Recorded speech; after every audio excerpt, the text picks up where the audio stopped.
Gaza के उग्रवादी संगठन हमास ने हाल ही में इजराइल पर सबसे बड़ा हमला किया है। रविवार की रात हमास ने इजराइल के दक्षिणी हिस्से में 10 रॉकेट दागे। इन रॉकेट में से 5 को इजरायली रक्षा बल ने रोक लिया, लेकिन बाकी 5 रॉकेट इजराइल के अंदर गिर गए, जिससे नुकसान की खबरें सामने आई हैं। इनमें से एक रॉकेट अश्कलोन में गिरा है, जहां पर एक शख्स गंभीर रूप से घायल हुआ है, जिसे इलाज के लिए हॉस्पिटल भेजा गया। हमास ने इन हमलों की जिम्मेदारी ली है। इजरायली मीडिया के मुताबिक रात 9 बजे के करीब गाजा के मध्य क्षेत्र दीर अल बला से रॉकेट दागे गए, जो इजराइल के तटीय शहरों अश्कलोन और अशदोद की ओर जा रहे थे। इजराइल सरकार ने कहा कि हमास को इन हमलों की बहुत बड़ी कीमत चुकानी पड़ेगी। इजराइल के रक्षा मंत्री इजराइल काट्ज ने प्रधानमंत्री बेंजामिन नेतन्याहू से बातचीत की और उन्हें बताया कि आईडीएफ को हमास के खिलाफ हमलों को और तेज और बड़ा करने का आदेश दिया गया है।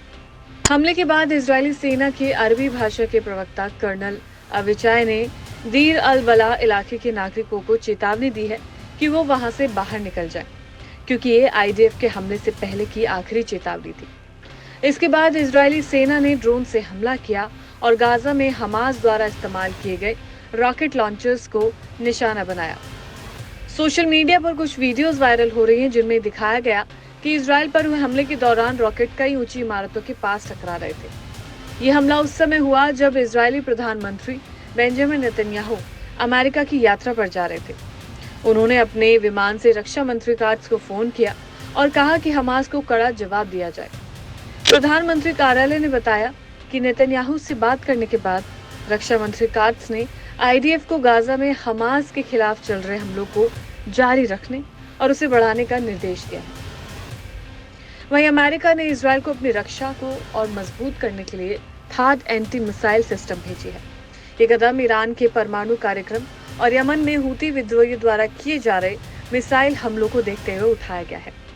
थाड यानी कि terminal high altitude area defence system ballistic मिसाइलों को 200 किलोमीटर की दूरी तक हवा में ही नष्ट करने की ताकत रखता है, जिससे इजराइल की सुरक्षा को और मजबूती मिलेगी।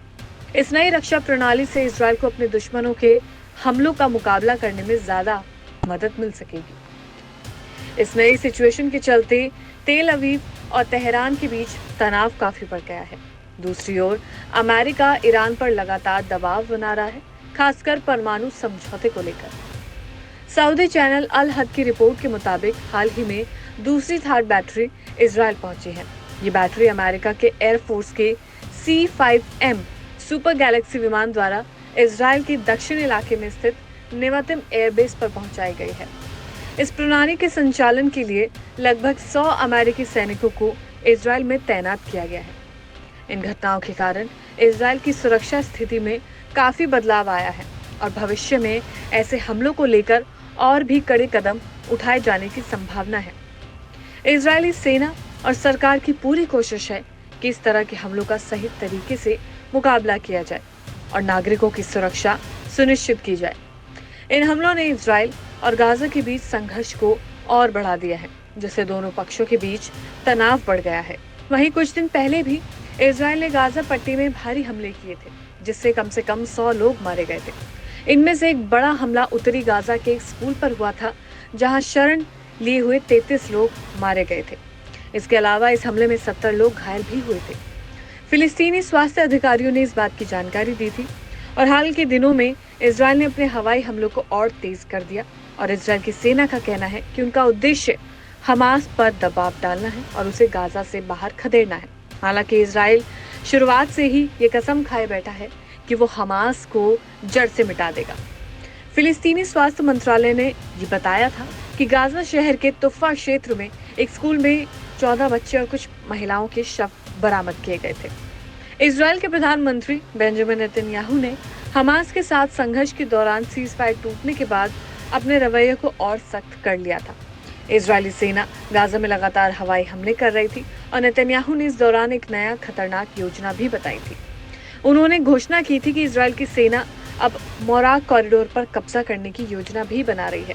ये कॉरिडोर खान यूनिस और राफा शहर के बीच मौजूद है। इससे पहले इजराइल ने गाजा और मिस्र के बीच मौजूद फिलाडेल्फी पट्टी पर भी कब्जा किया हुआ है, जिससे गाजा में जरूरी सामान का आना जाना बेहद मुश्किल हो गया है। लेकिन अब हाल ही में जो खबर सामने आ रही है, जहां पर गाजा के उग्रवादी संगठन हमास ने इजराइल पर सबसे बड़ा हमला किया है। रविवार की देर रात हमास की तरफ से ये हमला किया गया था, जो इजराइल के दक्षिणी हिस्से में हुआ था, जहां पर करीब 10 बड़े बड़े रॉकेट दागे गए थे।